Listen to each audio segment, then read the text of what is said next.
అరే చిన్న, కాలేజీలో మొదటి రోజు జాగ్రత్తగా వెళ్ళిరారా. అసలుకి మీ కాలేజీలో 4 అమ్మాయిలు మొన్న ఒక అబ్బాయి వెంట పడ్డారంట, న్యూస్ లో చూసాను. ఆకొచ్చి ముళ్ళు మీద పడ్డా, ముళ్ళో చాకు మీద పడ్డా, ముళ్ళుకే నష్టం, అర్థమైందా? అరే చిన్న, ఈ రోజు పని అబ్బాయి రాలేదంట, అంటుతో బట్టలు ఉతికి కొంచెం కిచెన్ లో మీ నాన్నకి హెల్ప్ చేసుకో. అమ్మా, ఏంటన్నా? ఈ రోజు ఫ్రెండ్స్ తో నైట్ అవుట్ చేస్తానమ్మా. ఫ్రెండ్స్ తో నైట్ అవుటా? ఎంజాయ్, పండగ చేసుకోండి. అమ్మా, ఏంట్రా? ఇవాళ నైట్ స్పెషల్ క్లాస్ ఉందమ్మా, 7 అవుతుంది వచ్చేసరికి. 6 ఇంటి లోపల నోరు మూసుకుని ఇంట్లో లేవనుకో, 2 కాళ్ళు ఇరగొట్టి పెళ్లి చేసేస్తాను నీకు చెప్తున్నాను. అమ్మా, చెల్లి వెళ్తా అంటే మాత్రం ఎందుకు మా ఒప్పుకుంటావు? అరే చెల్లి ఆడదురా, అది ఎక్కడైనా తిరగచ్చు.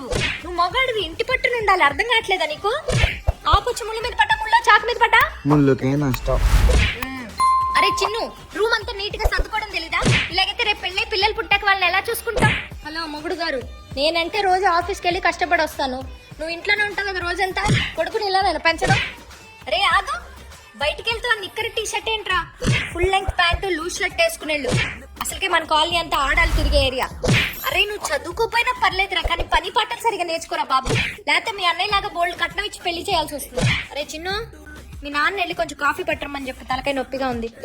ఏం కావాలరా? ఫ్రెండ్స్ తో గోవా వెళ్దాం అనుకుంటున్నానమ్మా. ఫ్రెండ్స్ తో గోవానా?